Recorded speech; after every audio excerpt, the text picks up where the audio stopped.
Hey, what's up, guys? So, I don't know if you guys have heard or not, but there's a new law that will affect Illinois wholesalers. So, this new law, I just saw, I just heard about it. I don't know the exact specifics, but it's gonna be signed and it's gonna become a law. The bill's gonna be signed. It's gonna become a law uh, very soon, possibly this month. And basically, what this does is it limits the amount of deals you can assign per year. You can only assign 2 deals per year. And to do more than two, you need to be a licensed agent. So to do more than 2 assignments, you need to be licensed. Now, I don't know what the reasoning for this is, but I'm guessing uh, there's a lot of people maybe doing shady things. Maybe some people complained. Maybe some realtors are mad because this is they feel like this is taking away from from their plate, or I have no idea. So there's a lot that's going on today in the wholesale community, and a lot of different people are not doing things ethically, and maybe this is one way. Maybe something's going on in Chicago that they chose to make this rule. But anyways, this is how it's going to affect you if you're a Chicago wholesaler and you're wholesaling and you're primarily what you're doing is assigning these. So if you're assigning these, then you can only do 2 deals per year, and to do more than two, you need to be licensed. So I would suggest you check with your attorney to understand this law and understand what it covers, and if it's just assignments or if it's any other creative strategies uh, other than closing on the deal and then reselling it. So this is what's going on in Chicago. And a lot of people are saying, "Oh, not Chicago, but Illinois. That's a state that, they make a law in Illinois. Then maybe it might trickle down to different states. I don't know, but what I do know is uh, you always want to have different strategies to close on deals.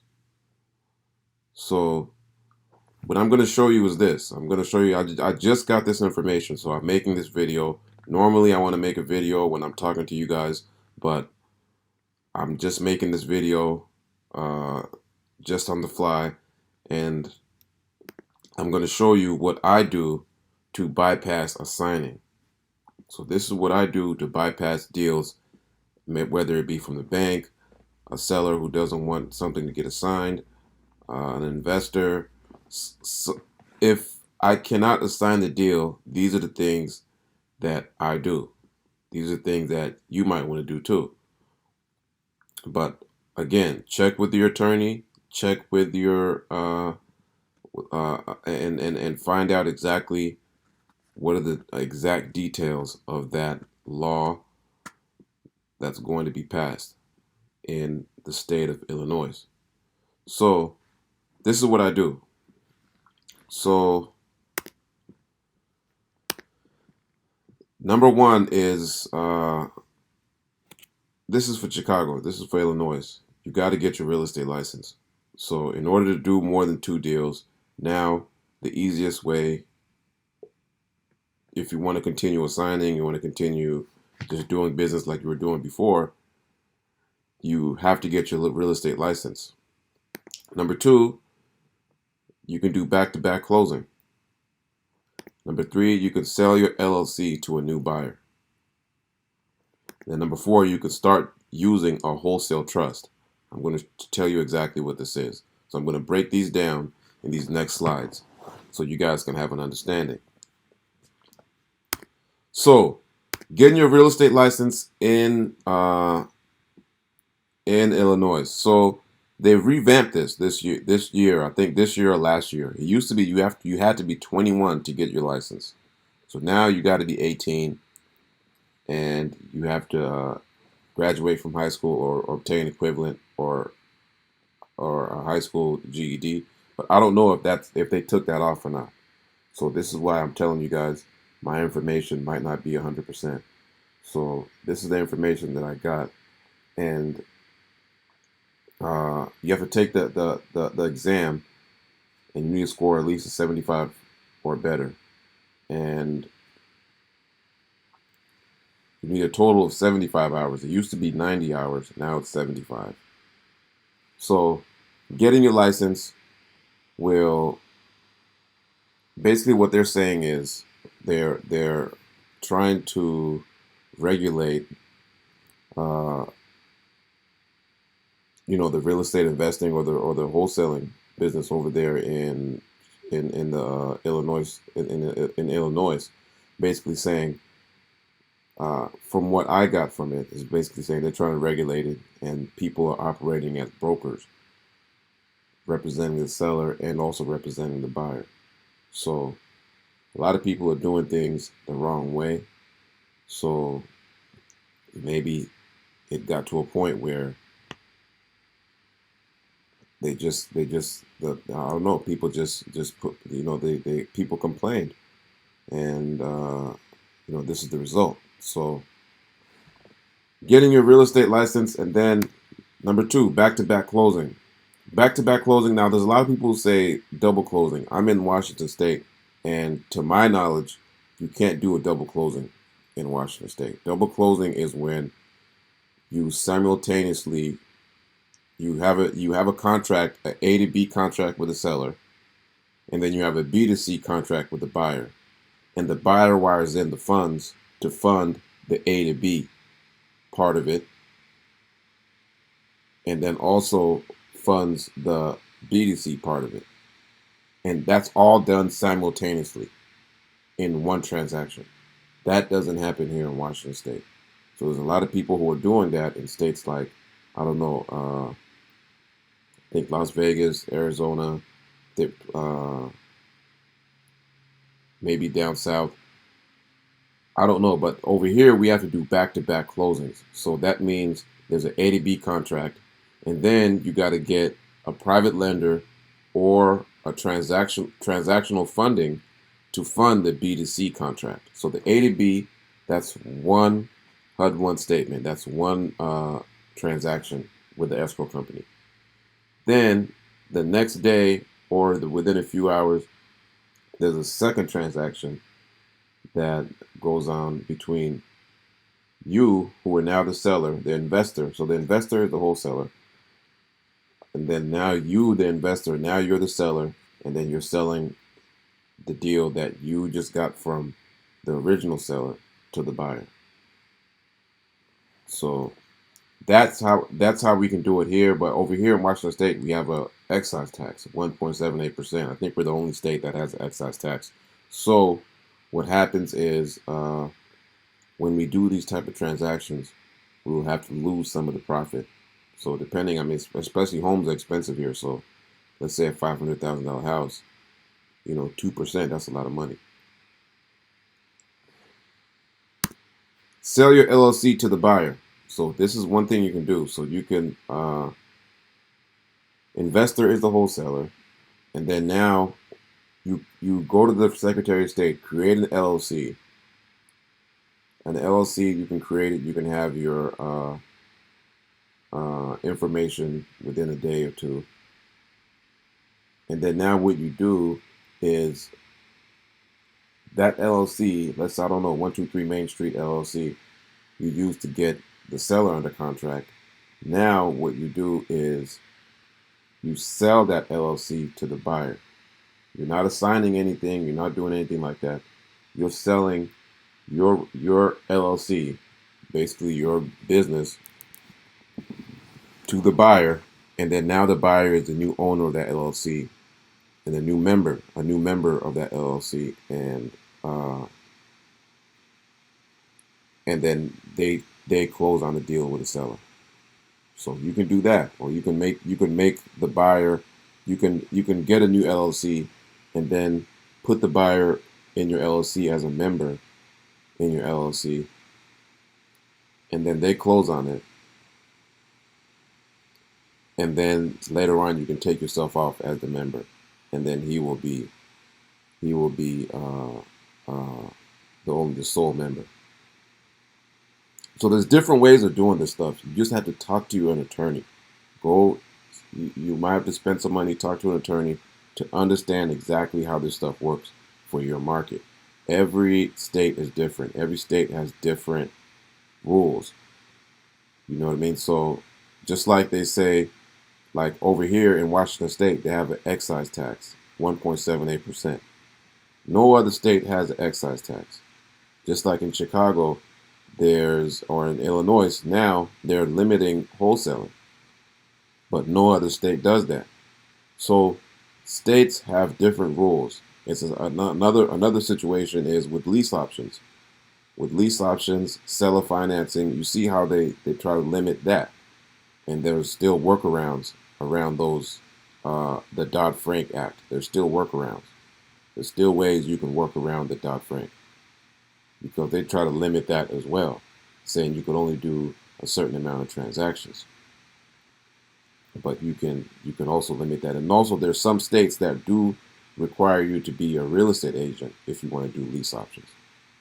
So these are things, do not allow these things to stop you from doing this business. This business is going to continue, and it's always going to continue. Just don't allow these things to stop you. There's always ways to work around, because every industry, whether it be real estate, whether it be auto industry, whether it be the food, entertainment, hospitality, every industry gets disrupted somehow through some kind of law, some kind of lobbying, or some new technology. They get disrupted. It's the entrepreneurs, the ones who stick around, the ones who make things happen, are the ones who find workarounds. So that's exactly kind of like I got into wholesaling in 2012, and a lot of the gurus, a lot of people who were teaching me wholesaling were not from my market. So I took that information and I used that information, but in my market, I got in touch with people in my market that were already doing it. I talked with the title reps.